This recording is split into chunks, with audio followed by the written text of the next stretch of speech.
एक गांव में धनीराम नाम का बदमाश व्यक्ति रहा करता था, जो गांव की भोले भाले गरीब, अशिक्षित, असहाय गरीबों की जमीनों और घरों पर गांव की मुखिया की मदद से अवैध कब्जा कर लेता था।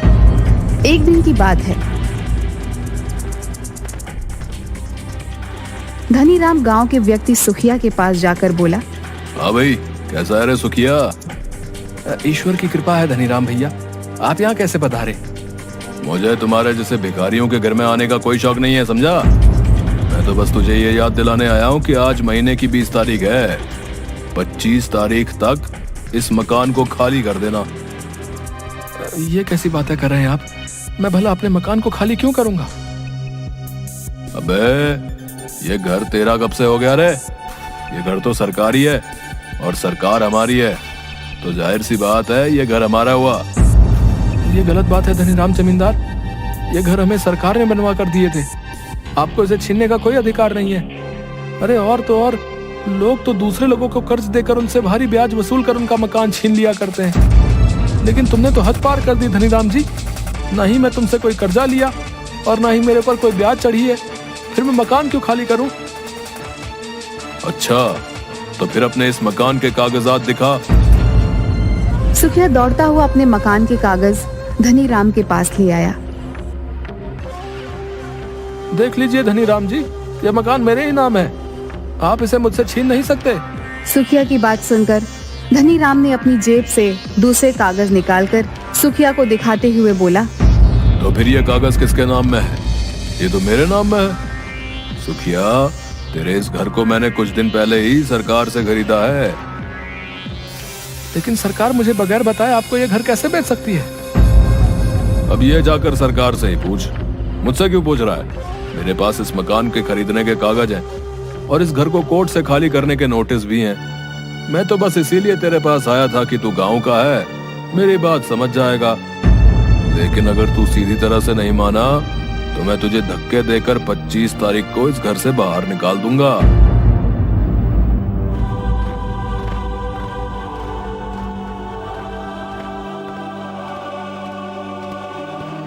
ये तो सरकार ने हमारे ऊपर बहुत अत्याचार किया। पहले हमें मकान मुफ्त में दिया और फिर इस मकान को धनीराम जैसे बदमाश को बेच दिया।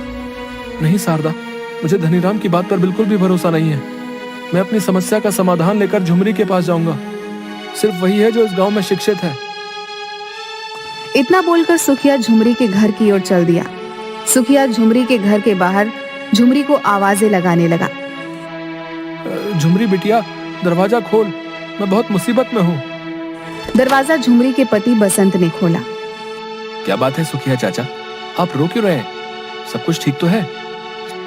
क्या बताऊं बसंत बेटा, धनीराम जमींदार मेरे घर आया था और बोल रहा था कि उसने मेरा मकान भारत सरकार से खरीद लिया है। तो इस मामले में झुमरी क्या कर सकती है? एक बार मुझे झुमरी से बात करने दो बेटा, मुझे धनीराम जमींदार पर बिल्कुल भी भरोसा नहीं है। सुखिया चाचा, आप तो जानते हैं कि पिछले कुछ महीनों से झुमरी का संपत और कपटा ने वैसे भी जीना हराम कर रखा है। संपत और कपटा मुखिया के साथ ही हैं और मुखिया धनीराम जमींदार का दोस्त है। मुझे हमेशा अपनी पत्नी को लेकर डर सताता रहता है। आप यहाँ से जा सकते हैं, मैं इसमें आपकी कोई मदद नहीं कर सकता। सुखिया वहाँ से जाने ही वाला था कि तभी झुमरी वहाँ पर आ गई। ये क्या कह रहे हैं आप? गांव के लोग अगर मुझसे मदद मांगने आते हैं तो आपको तो खुश होने की जरूरत है।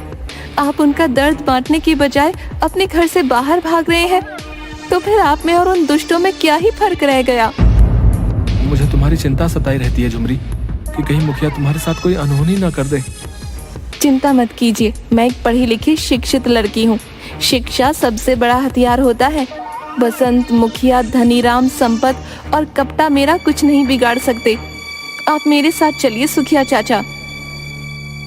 लेकिन कहाँ झुमरी? धनीराम जमींदार के घर पर। झुमरी, मैं तुम्हें अकेले नहीं जाने दूंगा, मैं भी तुम्हारे साथ चलूंगा। झुमरी अपने पति बसंत के साथ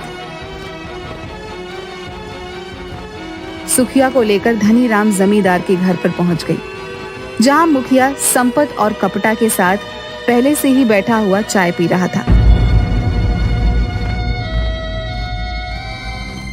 मैं मुखिया संपत और कपटा से तेरे बारे में ही बात कर रहा था झुमरी, कि तू कब आएगी।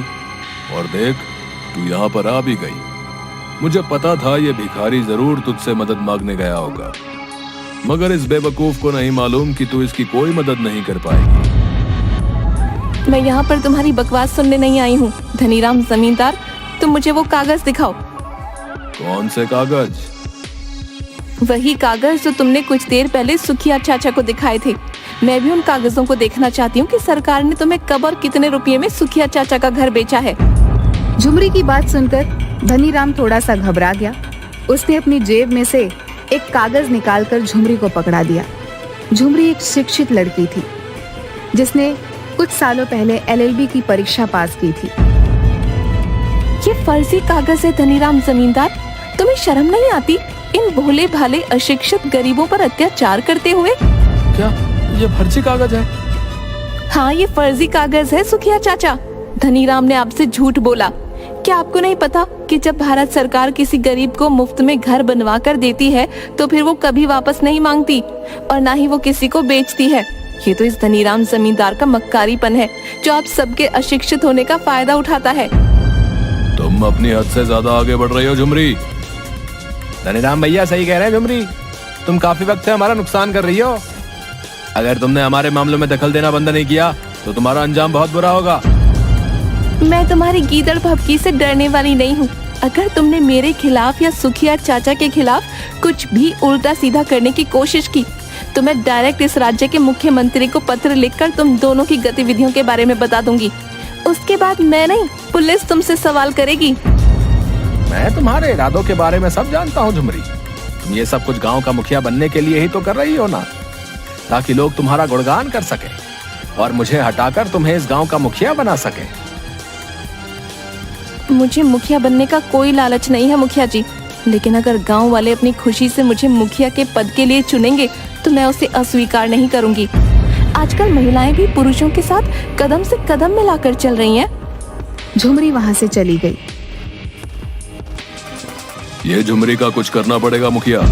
अगर ऐसा ही हाल रहा तो वो दिन दूर नहीं जब हम सबके हाथ में कटोरा आ जाएगा। तुम बिल्कुल सही कहते हो धनीराम जमींदार। जब से ये झुमरी थोड़ा पढ़ लिख क्या गई है, इसने तो हमारी नाक में दम कर रखा है। मैं तो पहले से ही आपसे बोल लिया था मुखिया जी कि गांव के लोगों को मत पढ़ाया लिखाया कीजिए, लेकिन आपको ही पता नहीं क्या खुजली थी यहाँ पर प्राइमरी स्कूल खुलवाने की। इस झुमरी ने इसी प्राइमरी स्कूल में परीक्षा पास की और आगे पढ़ने की उसकी ललक जाग उठी। अबे मैं गांव का मुखिया हूँ, अब सरकार मुझे कोई आदेश देगी तो मैं सरकार से मना थोड़ी ना करूंगा। इन बातों से कोई फायदा नहीं है मुखिया जी। अगर ऐसा ही होता रहता है तो वो दिन दूर नहीं कि झुमरी तुम्हारा मुखिया का पद छीन लेगी। मुखिया बनकर सबसे पहले हम सब लोगों को जेल पहुंचाएगी। चिंता मत करो, मैं ऐसा बिल्कुल नहीं होने दूंगा। इस पूरे गांव में सिर्फ झुमरी ही पढ़ी लिखी है, मगर वो एक बात नहीं जानती कि ये पूरा गांव अशिक्षित, अनपढ़ और जाहिल है। और जाहिल लोगों को भड़काना दुनिया का सबसे आसान काम होता है। मेरे पास एक ऐसा उपाय है कि सांप भी मर जाए और लाठी भी नहीं टूटेगी। समय आने दो और तुम तीनों मेरी बात ध्यान से सुनो। इतना कहकर मुखिया उन तीनों के कान में कुछ बताने लगा। मुखिया की बात सुनकर उन तीनों के चेहरे पर मक्कारी की मुस्कुराहट आ गई। कुछ महीने ऐसे ही बीत गए और एक दिन गांव में जोरदार बारिश होने लगी। बारिश ज्यादा होने की वजह से नदी का बांध टूट गया और गांव में बाढ़ आ गई। गांव की फसलें तबाह हो गई और भूखमरी फैल गई। झुमरी मुखिया के पास जाकर बोली, मुखिया जी, आप तो जानते ही हैं कि कुछ दिन पहले हमारे गांव में बाढ़ आई थी। बाढ़ की वजह से सारी फसलें तबाह हो गईं। गांव में भूखमरी फैल गई है। आप हमारे गांव के मुखिया हैं, आपका गांव के लोगों की मदद करना आपका कर्तव्य है। मैं तुम्हारी ही प्रतीक्षा कर रहा था। मैं अब सुधर गया हूँ। गांव के लोगों की भूख मुझसे देखी नहीं जाती, इसलिए मैंने सरकार को एक चिट्ठी लिखी थी कि हमारे गांव वालों की मदद की जाए। सरकार ने गांव के पीड़ित व्यक्तियों की मदद के लिए बहुत सारा धन भेजा है। तुम्हारे अलावा और कोई नहीं जिस पर मैं भरोसा कर सकता हूँ। आप कहना क्या चाहते हैं मुखिया जी? झुमरी, ये पैसे तुम ले जाओ और गांव के विकास में लगा दो। उनके लिए खाने का अच्छा भोजन तुम स्वयं शहर जाकर खरीद कर जाकर उन्हें दो। गांव वाले तुम पर भरोसा करते हैं। मेरी तो छवि गांव वालों की नजर में बिगड़ चुकी है। आपको गांव के प्रति इतना चिंतित देखकर मुझे बहुत खुशी हो रही है मुखिया जी। मैं आपका काम ईमानदारी से करूंगी। गांव के लोगों की मदद करने में मुझे बहुत खुशी मिलेगी। मुखिया ने ढेर सारे पैसे झुमरी को दे दिए। झुमरी उन पैसों से गांव के लिए बहुत सारा भोजन खरीद लाई। सभी गांव वालों ने झुमरी का भोजन खाकर अपना पेट भरा, मगर भोजन करने के कुछ घंटे पश्चात सभी गांव वाले बीमार पड़ गए। झुमरी यह सब देखकर घबरा गई। गांव की विमला झुमरी से आकर बोली, ये तुमने क्या खिला दिया झुमरी? जब से मेरे बेटे ने तुम्हारी शहर से लाई हुई दाल खाई है, तब से वो लगातार उल्टियां कर रहा है और बुरी तरह से बीमार पड़ गया है। ये क्या कह रही हैं आप? सिर्फ मेरा बेटा ही नहीं, बल्कि तुम्हारा लाया हुआ खाना जिन जिन लोगों ने खाया वो सब बीमार पड़ गए हैं झुमरी। ये तुमने अच्छा नहीं किया। तभी वहाँ पर गांव का मुखिया संपत, कप्ता और धनीराम जमींदार के साथ पहुँच गया और सभी गांव वालों को इकट्ठा करके बोला, गांव वालों, तुमने ये देख ही लिया होगा कि झुमरी तुम्हारे लिए शहर से बासी खराब भोजन लेकर आई है। इसे खाकर ही तुम सब बीमार पड़े हो। अब तो तुम्हें विश्वास हो गया ना कि ये झुमरी तुम्हारा भला नहीं चाहती। ये एक धोखेबाज स्त्री है। ये क्या कह रहे हो तुम? मुखिया जी सही कह रहे हैं झुमरी, तुमने इन गांव वालों को जानबूझकर बीमार किया है। लेकिन मैं ऐसा क्यों करूंगी? क्योंकि मुखिया ने तुम्हें जो पैसे दिए थे, तुम वो सारे पैसे खुद हड़प कर गई और कुछ पैसों का खराब भोजन खरीद कर ले आई। मुखिया जी बिल्कुल सही कह रहे हैं। मुखिया जी ने मेरे सामने झुमरी को ढेर सारे पैसे दिए थे और वो पैसे इतने सारे थे कि तुम गांव वाले बगैर काम किए 2 महीने लगातार भोजन कर सकते थे। ये मेरी पत्नी के ऊपर झूठा आरोप है। ये तुम सब क्या कर रहे हो? ये मेरी पत्नी के ऊपर झूठा आरोप है। मेरी पत्नी ने तुम लोगों के लिए क्या नहीं किया और तुम सब मेरी ही पत्नी पर शक कर रहे हो। अभी भी समय है गांव वालों, अपनी आंखें खोल लो, नहीं तो ये झुमरी तुम सबको अपने झांसे में लेकर इस गांव की मुखिया बन जाएगी और फिर उसके बाद तुम्हारा क्या हाल होगा उसके बारे में तो तुम सोच भी नहीं सकते। देखते क्या हो, मारो इसको। सभी गांव वाले झुमरी को बुरा भला बोलने लगे। कुछ गांव वाले झुमरी को मारने के लिए दौड़ पड़े। तभी मुखिया बोला, ठहरो, हम स्त्री का बहुत सम्मान करते हैं। हमारे गांव में नया इंस्पेक्टर आया है। मैंने झुमरी के खिलाफ पुलिस में रिपोर्ट दर्ज करा दी है। कानून अपना काम करेगा। कुछ ही देर में 2 लेडीज कांस्टेबल झुमरी को गिरफ्तार करके लेकर चली गई और उसे हवालात में बंद कर दिया। तभी झुमरी महिला कांस्टेबल से रोते हुए बोली, मेरी बात का विश्वास कीजिए, मेरे साथ धोखा हुआ है। मुखिया ने मेरे साथ छल किया है। मुझे इस थाने के इंस्पेक्टर से बात करनी है। झूठ मत बोलो, शहर से भोजन तुम ही लेकर आई थी। तुम्हें जरा सी भी शर्म नहीं आई? कुछ पैसे बचाने के चक्कर में तुमने सारे गांव वालों की जिंदगी दांव पर लगा दी। इंस्पेक्टर साहब मोबाइल थाने में चार्जिंग पर लगाकर कुछ देर के लिए बाहर गए हैं। इतना बोलकर वे दोनों महिला कांस्टेबल थाने से बाहर चली गई। थाने में इस समय झुमरी अकेली थी कि तभी वहां पर मुखिया धनीराम जमींदार संपत और कप्ता के साथ थाने में पहुंच गया। बहुत मजा आता था ना तुझे गांव वालों की मदद करने में। देख, गांव वालों की मदद करने का अंजाम ये मिलता है। अरे इससे अच्छा तो तू अगर हमारे साथ हो जाती तो आज पैसों में खेलती। अब सारी जिंदगी तेरी जेल में कटेगी।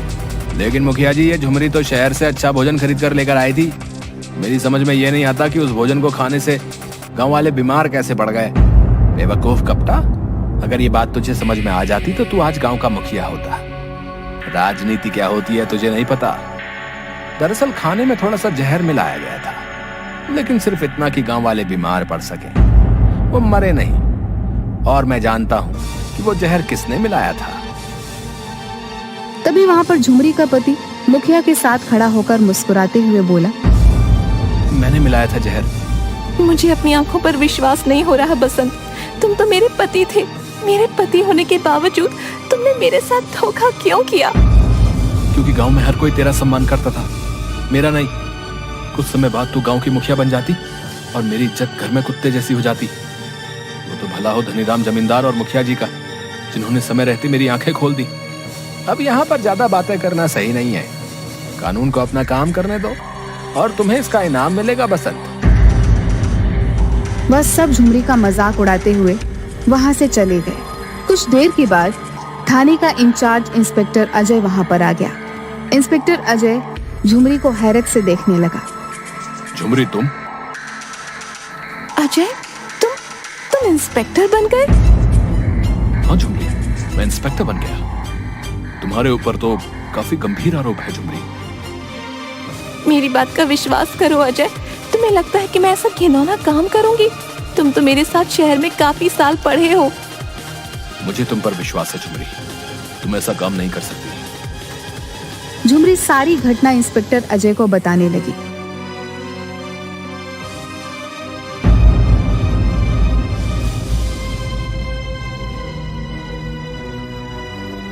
तभी इंस्पेक्टर अजय के होठों पर मुस्कुराहट आ गई।